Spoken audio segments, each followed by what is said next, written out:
Good morning, students. Good morning, sir. Welcome to the GST and CA class. In the last class, we have learned about uh, వివిధ రకాలైనటువంటి పన్ను నిర్ధారణ పద్ధతులను గురించి మనం ఇంతకుముందు క్లాస్లో తెలుసుకున్నాం. జిఎస్టి చట్టం ప్రకారం మనకు స్వయం పన్ను నిర్ధారణ, తర్వాత తాత్కాలిక పన్ను నిర్ధారణ, మొత్తం మీద పన్ను నిర్ధారణ, తర్వాత మంచి నిర్ణయాత్మకమైన పన్ను నిర్ధారణ అనే రకరకాలైనటువంటి పన్ను నిర్ధారణ విధానాలు మనకు జిఎస్టిలో అమలులో ఉన్నాయని మనం ఇంతకుముందు తెలుసుకున్నాం. ఇక తాత్కాలిక పన్ను నిర్ధారణ విధానాన్ని కూడా మనం గత క్లాస్లో తెలుసుకున్నాం. తాత్కాలిక పన్ను నిర్ధారణ అంటే ఏంటి, ఎప్పుడు తాత్కాలిక పన్ను నిర్ధారణ అనేది చేపట్టడం జరుగుతుంది, దానికి సంబంధించినటువంటి విధానాలు, చట్టంలో ఉండేటువంటి ఏర్పాట్లు, పన్ను చెల్లించేటువంటి వ్యక్తి పూర్తి చేయవలసినటువంటి విధి విధానాలు, ఇవన్నీ కూడా మనం తాత్కాలిక పన్ను నిర్ధారణ విధానం కింద లాస్ట్ క్లాస్లో తెలుసుకున్నాం. ఈరోజు మనం మరొక పన్ను విధానమైనటువంటి మంచి నిర్ణయాత్మకమైనటువంటి పన్ను నిర్ధారణ విధానాన్ని గురించి తెలుసుకుంటాం. దీన్ని ఇంగ్లీష్లో బెస్ట్ జడ్జిమెంట్ అసెస్మెంట్ అంటారు. బెస్ట్ జడ్జిమెంట్ అసెస్మెంట్ అంటే మంచి నిర్ణయాత్మకమైన పన్ను నిర్ధారణ లేదా పన్ను మదింపు. సో జిఎస్టిలో ఈ మంచి నిర్ణయాత్మకమైన పన్ను నిర్ధారణ అనేది ఎప్పుడు చేపడతారు, ఎందుకు చేపడతారు, దానికి సంబంధించి చట్టంలో ఏముంది అనే విషయాలను మనం ఈరోజు ఈ క్లాస్లో తెలుసుకోవడానికి ప్రయత్నం చేద్దాం.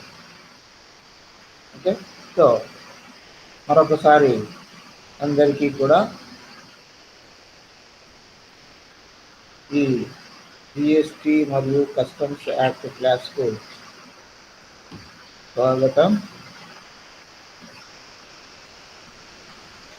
So when can a tax officer carry out best judgment assessment? ఈ బెస్ట్ జడ్జిమెంట్ అసెస్మెంట్ అనేది అంటే మంచి నిర్ణయాత్మకమైనటువంటి పన్ను నిర్ధారణ అనేది జిఎస్టి అధికారులు చేస్తారు. ఎప్పుడు చేస్తారు? ఈ మంచి నిర్ణయాత్మకమైన పన్ను నిర్ధారణ అనేది జిఎస్టి అధికారులు ఏ సందర్భాలలో చేయడం జరుగుతుంది?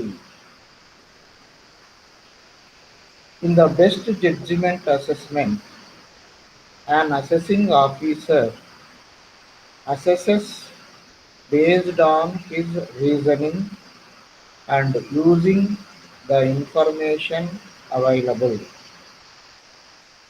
సో ఈ మంచి నిర్ణయాత్మకమైనటువంటి పన్ను నిర్ధారణ పద్ధతిలో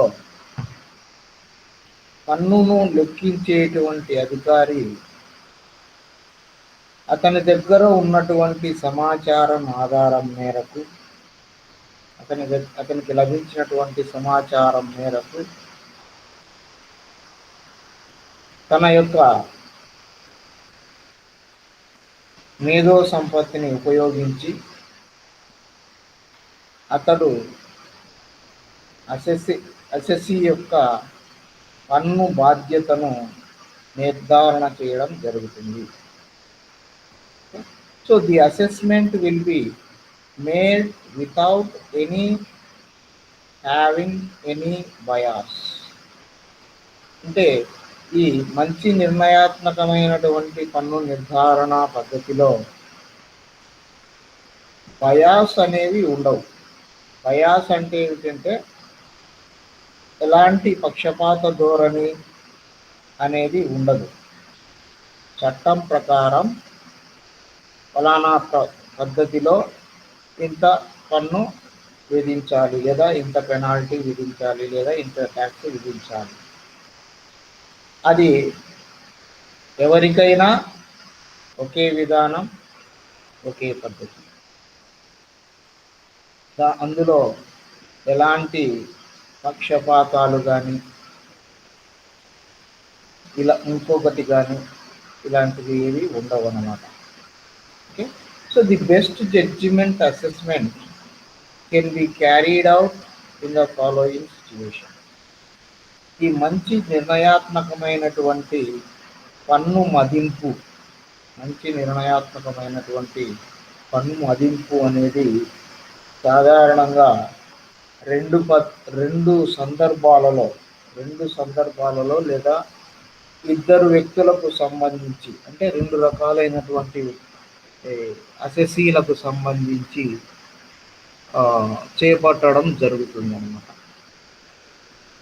ఈ మంచి నిర్ణయాత్మకమైనటువంటి పన్ను నిర్ధారణ, ఆ పరిస్థితులు, ఆ సిచ్యువేషన్స్, ఆ వ్యక్తులు ఎవరు అంటే,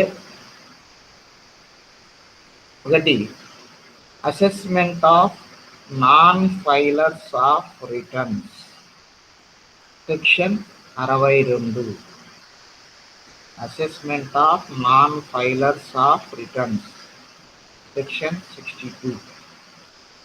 అంటే non filers of returns. Non filers of returns అంటే ఎవరు?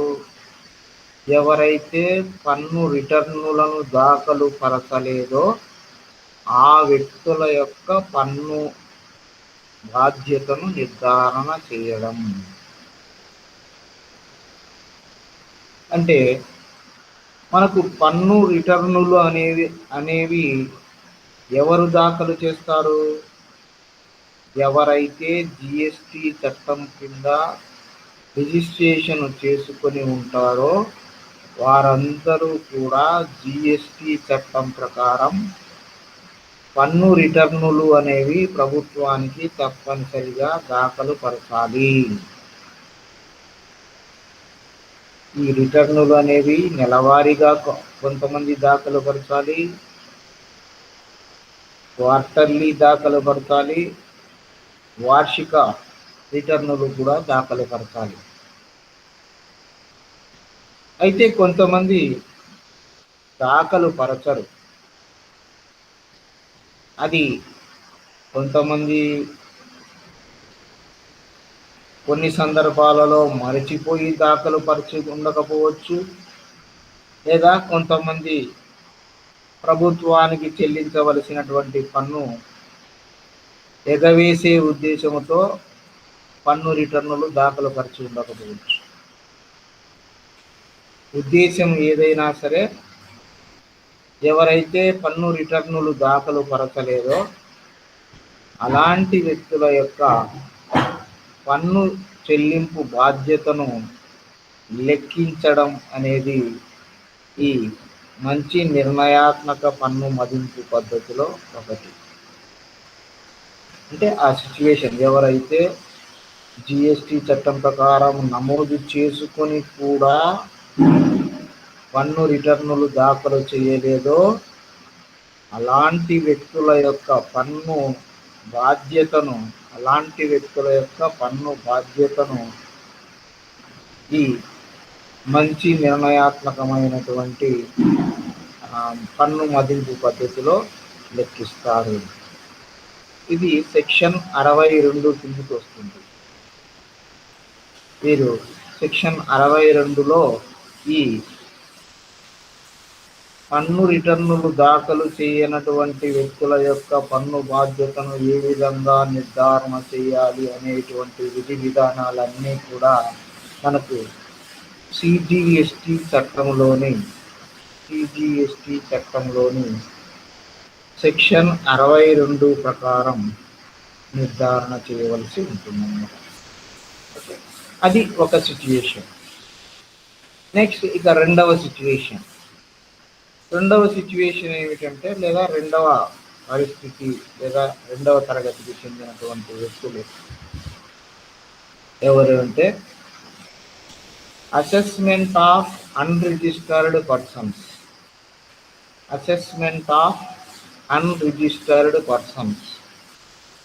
సెక్షన్ 63.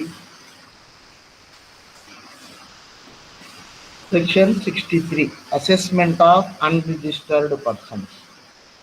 అన్రిజిస్టర్డ్ పర్సన్స్ అంటే ఎవరు? జిఎస్టి చట్టం ప్రకారం నమోదు కానటువంటి లేదా నమోదు చేయనటువంటి వ్యక్తులు. మరి నమోదు చేయనటువంటి వ్యక్తులు చట్ట ప్రకారం వారి యొక్క పన్ను బాధ్యతను ఎలా నిర్ధారణ చేస్తారు? ఇప్పుడు సాధారణంగా చట్ట ప్రకారం నమోదు చేసుకున్న వ్యక్తులే ప్రభుత్వానికి పన్ను చెల్లించాలి. తర్వాత పన్నుకు సంబంధించినటువంటి రిటర్నులు కూడా ప్రభుత్వానికి సమర్పించాలి కదా. మరి నమోదు చేసుకోనటువంటి వ్యక్తులు ఏ విధంగా పన్ను చెల్లిస్తారు అంటే, ఇక్కడ మనకు నమోదు చేసుకోనటువంటి వ్యక్తులు అంటే వీరు చట్ట ప్రకారం నమోదు చేసుకోవలసి ఉన్నా, మనం చదువుకున్నాం ఫస్ట్ చాప్టర్లోనే రిజిస్ట్రేషన్కు సంబంధించినటువంటి యూనిట్లో మనం చదువుకున్నాం. Section 22, section 23, section 24. సెక్షన్ 22 ప్రకారం వార్షిక టర్నోవర్ సంవత్సరానికి అమ్మకాలు 20 లక్షలు దాటినటువంటి వ్యక్తులు రిజిస్ట్రేషన్ చేసుకోవాలి సాధారణ రాష్ట్రాల్లో అయితే. అదే ప్రత్యేక కేటగిరీ రాష్ట్రాలలో అయితే మనకు 10 లక్షలు టర్నోవర్ దాటితే నమోదు చేసుకోవాలి అనుకున్నాం. నెక్స్ట్ సెక్షన్ 23 ప్రకారం జిఎస్టి చట్టము కొంతమందికి రిజిస్ట్రేషన్ నుంచి మినహాయింపు ఇచ్చింది అనుకున్నాం. నెక్స్ట్ సెక్షన్ 24లో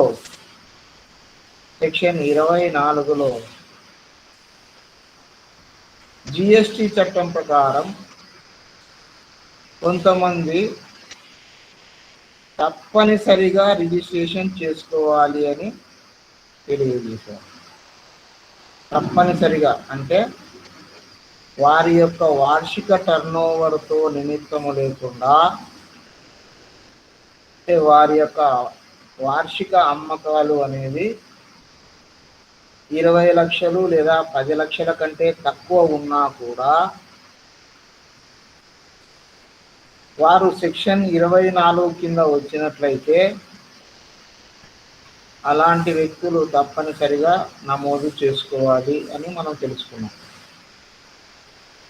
సో ఆ విధంగా తప్పనిసరిగా నమోదు చేసుకోవలసినటువంటి అవసరం ఉన్నటువంటి వ్యక్తులు నమోదు చేసుకోకుంటే అలాంటి వ్యక్తుల యొక్క పన్ను బాధ్యతను ఏ విధంగా నిర్ధారణ చేస్తారు అంటే, ఈ మంచి నిర్ణయాత్మకమైనటువంటి అసెస్మెంట్ విధానంలో, పన్ను మదింపు విధానంలో లెక్కించడం జరుగుతుంది. అది సెక్షన్ 63 ప్రకారం. అంటే సెక్షన్ 63లో ఈ విధంగా నమోదు చేసుకోని వ్యక్తుల యొక్క పన్నును ఏ విధంగా లెక్కించాలి అనేటువంటి విధి విధానాలు రూల్స్ రెగ్యులేషన్స్ అన్నీ ఇవ్వబడ్డాయి అన్నమాట. ఓకే, సో కాబట్టి మనకు మంచి నిర్ణయాత్మకమైనటువంటి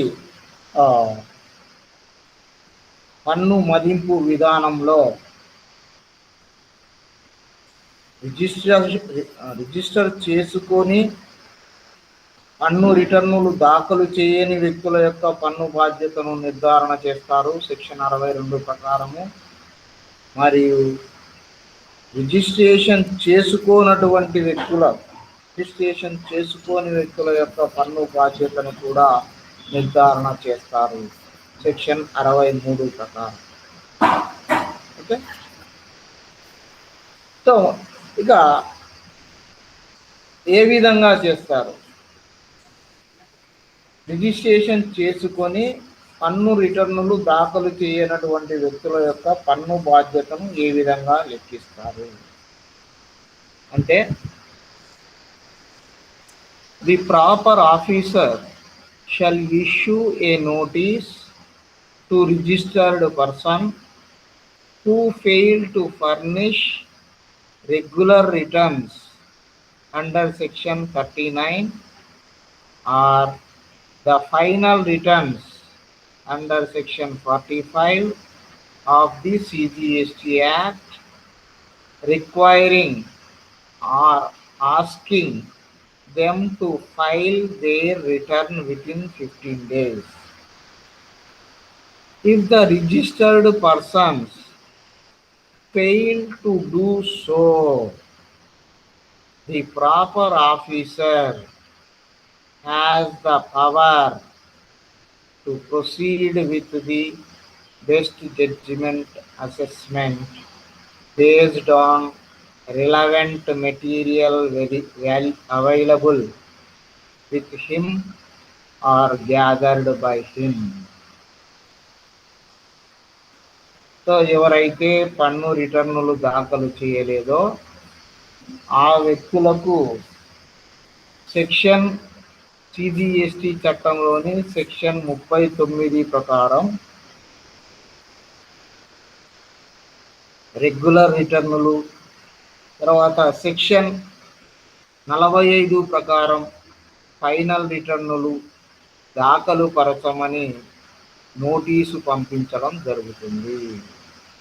సెక్షన్ 39 మరియు సెక్షన్ 45 ప్రకారం మీరు రిటర్నులు దాఖలు పరచడం లేదు కాబట్టి ఏ కాలాలకైతే రిటర్నులు దాఖలు పరచలేదో ఆయా కాలాలకు సంబంధించినటువంటి రిటర్నులు 15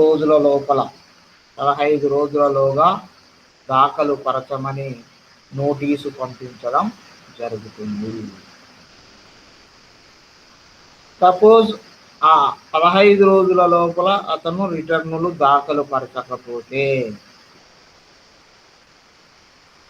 ఆ 15 రోజుల గడువు లోపల ఆ వ్యక్తులు రిటర్నులను దాఖలు పరచకపోతే అప్పుడు జిఎస్టి అధికారులకు ఈ మంచి నిర్ణయాత్మకమైనటువంటి పన్ను మదింపు విధానాన్ని అమలు పరచడానికి మొదలు పెడతారు, అంటే అమలు చేయడం జరుగుతుంది. ఎలా అమలు చేస్తారు అంటే, వారి దగ్గర లభించినటువంటి సమాచారం మేరకు, లేదా వాళ్ళు తెలుసుకున్న లేదా వివిధ మార్గాల ద్వారా వాళ్ళు గ్యాదర్ చేసినటువంటి సమాచారం మేరకు ఈ మంచి నిర్ణయాత్మకమైనటువంటి పన్ను మదింపు పద్ధతిలో ఆ వ్యక్తుల యొక్క పన్నును నిర్ధారణ చేయడానికి ప్రాసెస్ మొదలు పెడతాను. Okay, so time limit to pass assessment order. So ఈ పన్ను మదింపు ఆర్డర్ను పాస్ చేయడానికి టైం లిమిట్ ఏమైనా ఉందా? ఇంతకాలం లోపల పన్ను మదింపు ఆర్డర్ను పాస్ చేయాలి అనేటువంటి కాల గడువు ఏమైనా ఉందా? So the proper officer shall issue the assessment order within 5 years from the due date for furnishing the annual return for the financial year to which non-payment of tax relates. Such an order will be prepared in Form Assessment 13. The summary will be available in Form GST DRC 07. However, if the registered person furnishes the return within 30 days of service of the assessment order, the best judgment assessment shall stand withdrawn.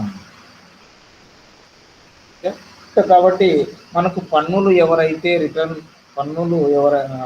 రిటర్నులు ఎవరైతే దాఖలు పరచలేదో అలాంటి వ్యక్తులకు section 36 మరియు section 45 ప్రకారం రిటర్నులు దాఖలు చేయమని వాళ్ళకు 15 రోజుల లోపల రిటర్నులు దాఖలు చేయమని నోటీసు ఇవ్వడం జరుగుతుంది.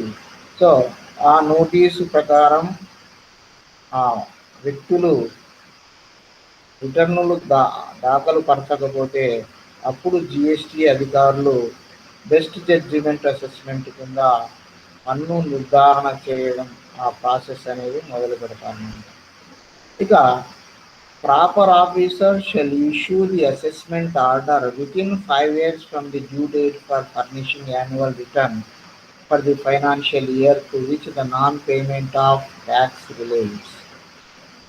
అంటే ఈ పన్ను రిటర్నులు ఎవరైతే దాఖలు చేయలేదో ఆ దాఖలు చేయనటువంటి సంవత్సరానికి, ఏ సంవత్సరానికైతే పన్ను రిటర్నులు దాఖలు చేయలేదో ఆ సంవత్సరానికి సంబంధించినటువంటి గడువు తేదీ నుంచి 5 సంవత్సరాల లోపల ఎప్పుడైనా సరే ప్రాపర్ ఆఫీసర్ ఈ బెస్ట్ జడ్జిమెంట్ అసెస్మెంట్ కింద పన్ను నిర్ధారణ చేయవచ్చు. సో ఒక ఆర్డరు జారీ చేయవచ్చు. Such order will be prepared in form assessment 13.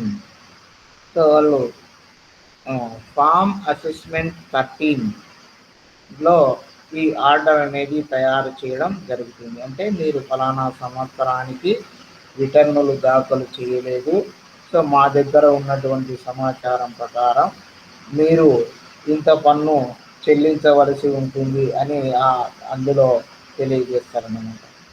Okay. So the summary will be available in form GST DRC 07. అంటే వాళ్ళు అసెస్మెంట్ ఏ విధంగా చేశారు, దేని ఆధారంగా చేశారు అనేటువంటి వివరాలు మనకు ఫామ్ జిఎస్టి డిఆర్సి 07 అనేటువంటి దాంట్లో ఉంటాయి. దాని ఆధారంగానే వాళ్ళు ట్యాక్స్, పెనాల్టీ, ఇంట్రెస్ట్ ఇవన్నీ కూడా లెక్కిస్తారు. However, if the registered person furnishes the return within 30 days of service of the assessment order, the best judgment assessment shall stand withdrawn. అయితే వాళ్ళు ఆ ఆర్డర్ పాస్ చేసి సర్వ్ చేసిన తర్వాత 30 రోజుల లోపల అతను రిటర్నులు దాఖలు చేస్తే అప్పుడు వాళ్ళు ఇచ్చినటువంటి ఆర్డర్, అంటే బెస్ట్ జడ్జిమెంట్ అసెస్మెంట్ కింద వాళ్ళు ఇచ్చినటువంటి ఆర్డర్ను విత్డ్రా చేసుకుంటారు. ఎందుకంటే రిటర్నులు సబ్మిట్ చేశారు కాబట్టి. అప్పుడు కూడా రిటర్నులు దాఖలు పరచకపోతే then they go for the best judgement assessment. చట్ట ప్రకారం వాళ్ళ దగ్గర ఉన్నటువంటి ఇన్ఫర్మేషన్ ప్రకారం పన్ను ఎంత చెల్లించాలి, దానికి ఎంత పెనాల్టీ, ఎంత ఇంట్రెస్ట్, అవన్నీ లెక్కించి అతనికి చెల్లించమని కోరుతాను. నెక్స్ట్ ఇక రెండవ పరిస్థితి. మొదటి పరిస్థితి ఏమి? రిజిస్ట్రేషన్ చేసుకొని పన్ను రిటర్నులు దాఖలు చేయనటువంటి వ్యక్తుల యొక్క పన్ను నిర్ధారణను మంచి పన్ను నిర్ధారణ వ్యవస్థలో నిర్ధారణ చేయడం, బెస్ట్ జడ్జిమెంట్ అసెస్మెంట్ కింద నిర్ధారణ చేయడం, అది మొదటిది. నెక్స్ట్ ఇక రెండవది ఏంటి? Assessment of unregistered persons. అంటే చట్ట ప్రకారం రిజిస్ట్రేషన్ చేసుకోవాల్సి ఉన్నా, తప్పనిసరిగా రిజిస్ట్రేషన్ చేసుకోవలసి ఉన్నా చేసుకోనటువంటి వ్యక్తుల యొక్క పన్ను బాధ్యతను నిర్ధారణ చేయడం, పన్ను బాధ్యతను నిర్ధారణ చేయడం. అంటే చట్ట ప్రకారం వాళ్ళు రిజిస్ట్రేషన్ తప్పనిసరిగా చేసుకోవాలి సెక్షన్ 24 ప్రకారం, కానీ వాళ్ళు రిజిస్ట్రేషన్ చేసుకోలేదు. అలాంటి వ్యక్తుల యొక్క పన్ను బాధ్యతను, ఎందుకంటే రిజిస్ట్రేషన్ చేసుకొని తప్పనిసరిగా వాళ్ళు కూడా పన్ను చెల్లించాలి ప్రభుత్వానికి, కానీ రిజిస్ట్రేషన్ చేసుకోలేదు కాబట్టి మేము ఇంకా పన్ను చెల్లించాల్సిన అవసరం లేదని వాళ్ళు ఏం పన్ను చెల్లిస్తూ ఉండరు ప్రభుత్వానికి. తప్పనిసరిగా రిజిస్ట్రేషన్ చేసుకోవలసిన కేటగిరీలో ఉండేటువంటి వ్యక్తులు రిజిస్ట్రేషన్ చేసుకోవడంతో పాటుగా ప్రభుత్వానికి పన్ను దాఖలు చేయాలి, పన్ను చెల్లించాలి. తర్వాత దానికి సంబంధించిన రిటర్న్లు కూడా ప్రతి సంవత్సరం అంటే టైం ప్రకారం రిటర్నులు ప్రభుత్వానికి దాఖలు పరుస్తూ ఉండాలి. ఓకే. ఇక సెకండ్ కేటగిరీ ఏమంటే అన్రిజిస్టర్డ్ పర్సన్స్. అసలు వీళ్ళు రిజిస్ట్రేషనే చేసుకొని ఉండరు. సో రిజిస్ట్రేషన్ చేసుకోని వ్యక్తుల యొక్క పన్ను బాధ్యతను ఏ విధంగా నిర్ధారణ చేస్తారు అనేది, the proper officer can assess the tax liability of unregistered person to the best of his judgment in the following situations. So GST అధికారి అన్రిజిస్టర్డ్ పర్సన్ అంటే రిజిస్ట్రేషనే చేసుకోనటువంటి వ్యక్తి యొక్క పన్ను బాధ్యతను అతని దగ్గర ఉన్నటువంటి సమాచారం ఆధారంగా తన యొక్క మంచి నిర్ణయాత్మకమైనటువంటి అనుభవం చేత వారి యొక్క పన్నును నిర్ధారణ చేయడం జరుగుతుంది. సో అవి ఏ సందర్భాలలో ఈ సెక్షన్ కింద అంటే ఈ హెడ్డింగ్ కింద మనకు పన్ను బాధ్యతను నిర్ధారణ చేస్తారు అంటే, where a taxable person fails to obtain registration despite being liable to do so. అంటే చట్ట ప్రకారము రిజిస్ట్రేషన్ చేసుకోవలసిన బాధ్యత ఉన్నప్పటికీ, చట్ట ప్రకారము రిజిస్ట్రేషన్ తప్పనిసరిగా చేసుకోవలసిన కేటగిరీలో ఈ వ్యక్తులు లేదా సంస్థలు ఉన్నప్పటికీ వారు నమోదు చేసుకోకపోతే అలాంటి వారికి ఈ బెస్ట్ జడ్జిమెంట్ అసెస్మెంట్ కింద పన్ను నిర్ధారణ అనేది చేయడం జరుగుతుంది. Next, where a person's registration has been cancelled due to the following reasons. అంతేకాకుండా కొంతమంది రిజిస్ట్రేషన్ చేసుకున్న తర్వాత కొన్ని కారణాల వల్ల వాళ్ళ రిజిస్ట్రేషన్ రద్దయిపోయి ఉంటుంది. కొన్ని కారణాల వల్ల వారి రిజిస్ట్రేషన్ రద్దయిపోయి ఉంటుంది. అలా రద్దు అయినటువంటి వ్యక్తుల యొక్క పన్ను బాధ్యతను కూడా ఈ బెస్ట్ జడ్జిమెంట్ అసెస్మెంట్ ప్రకారం నిర్ధారణ చేయడం జరుగుతుంది. సో వారు ఎందుకు వారి రిజిస్ట్రేషన్ రద్దయి ఉంటుంది అంటే దానికి కొన్ని కారణాలు ఉండొచ్చు. ఆ కారణాలు ఏమిటంటే, they have contravened the provisions of the act or the rules. సో మొదటి కారణం ఏంటంటే, వారు జిఎస్టి చట్టంలో పేర్కొన్నటువంటి రూల్స్ ప్రొవిజన్స్కు విరుద్ధంగా వ్యాపారం చేస్తూ ఉండవచ్చు. సో జిఎస్టి చట్టానికి వ్యతిరేకంగా తమ యొక్క కార్యకలాపాలను నిర్వహించేటువంటి వ్యాపారస్తుల యొక్క రిజిస్ట్రేషన్ రద్దు చేస్తారు. Next, in case of a composition tax payer they have not furnished returns for 3 consecutive tax periods.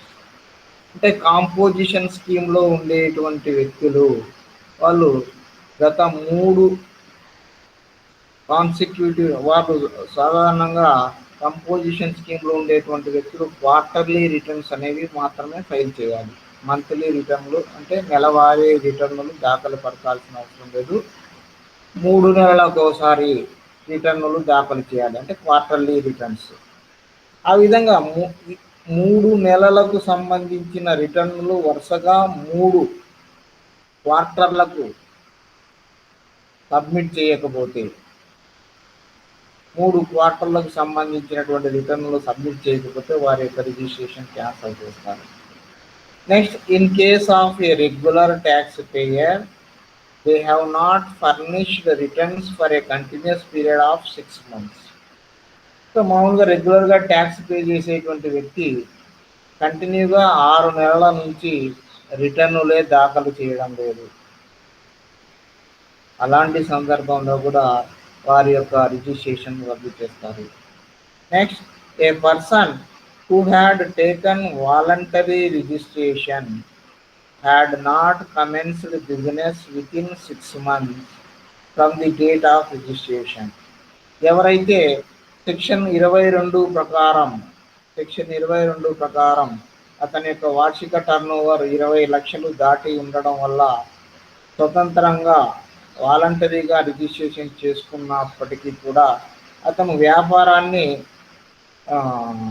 6 నెలల లోపల, అంటే నమోదు చేసుకున్న 6 నెలల లోపల వ్యాపారం ప్రారంభించాలి. కానీ అతను ప్రారంభించకపోయినా కూడా అప్పుడు అతని యొక్క రిజిస్ట్రేషన్ రద్దు అవుతుంది.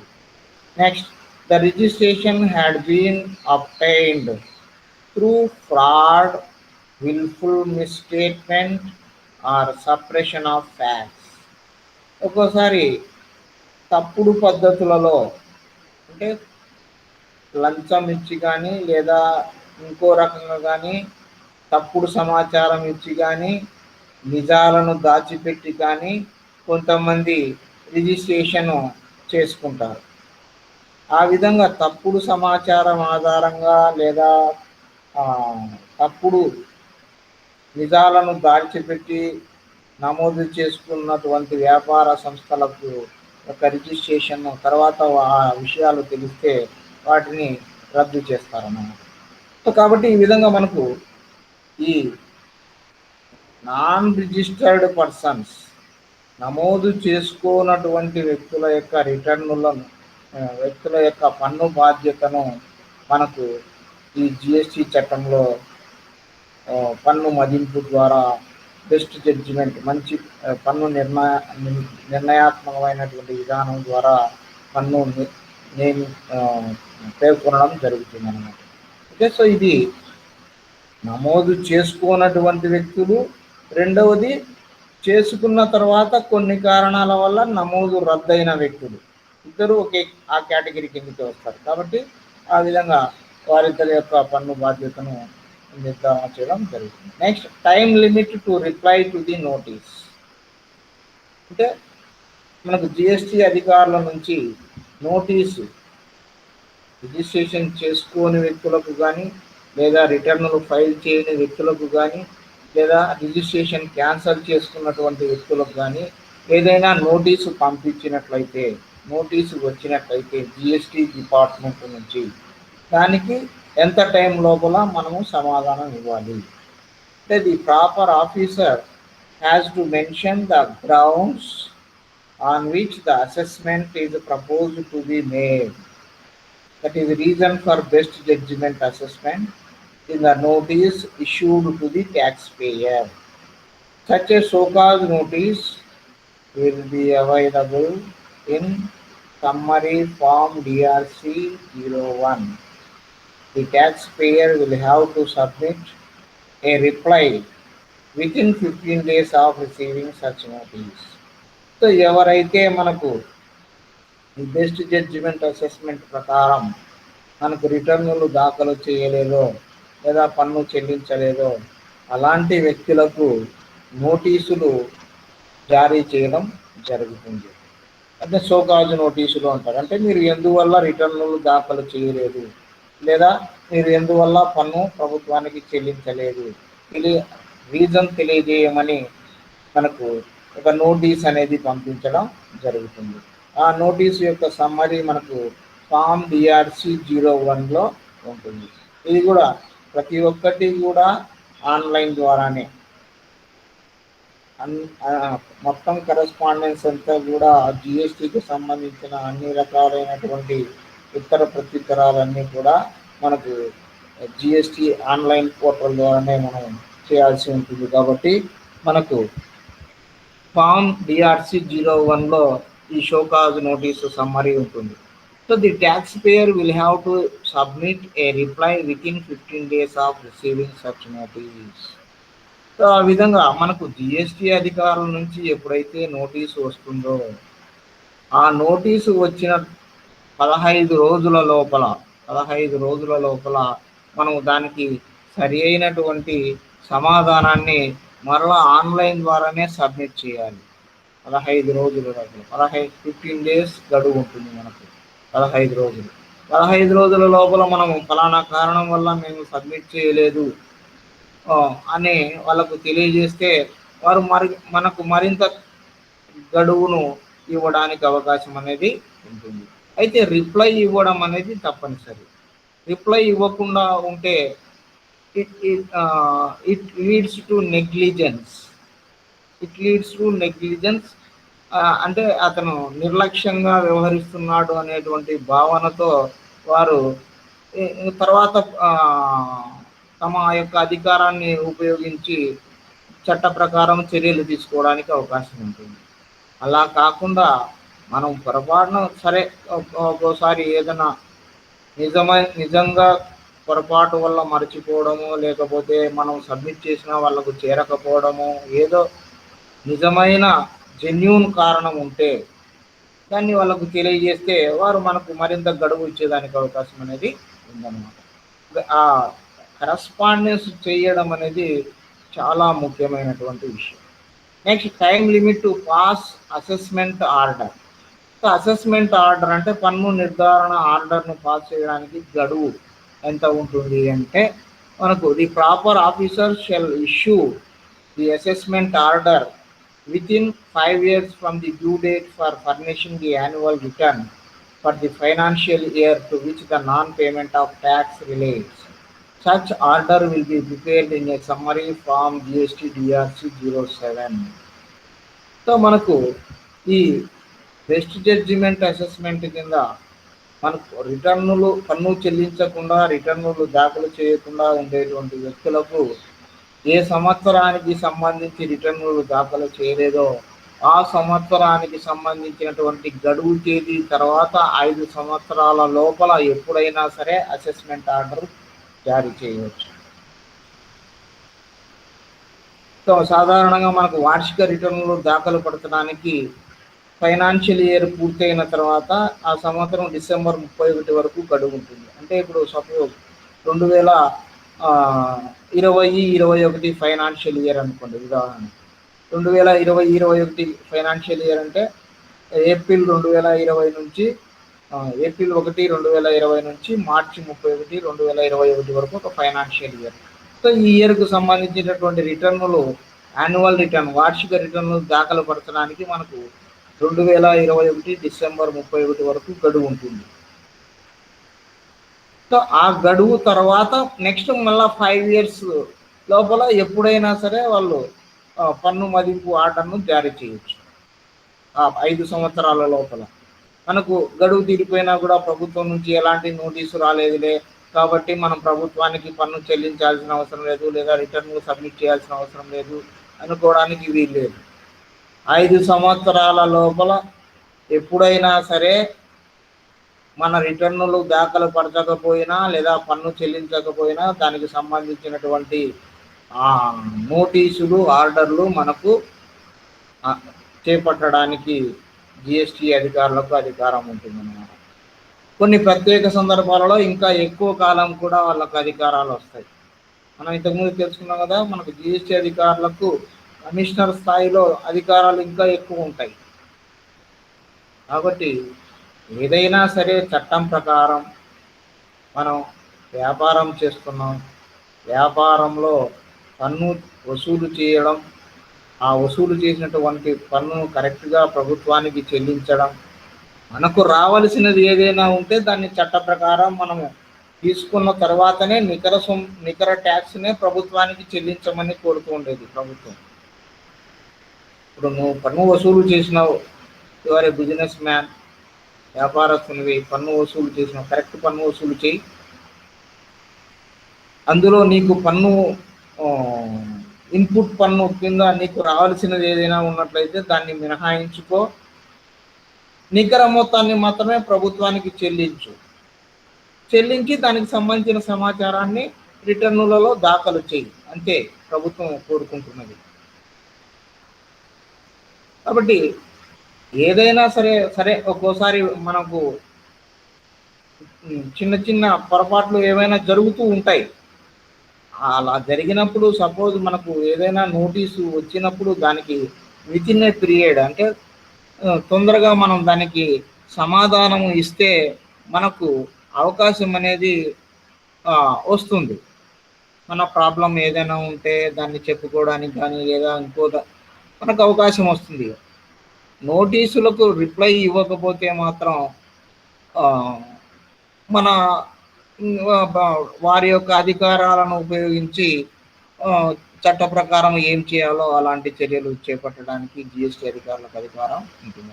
కాబట్టి it is pertinent to note that where a taxable person liable for registration does not get registration on time, the time limit of 5 years will apply from the due date of annual return relating to the financial year in which the taxable person crosses the applicable threshold limit for registration.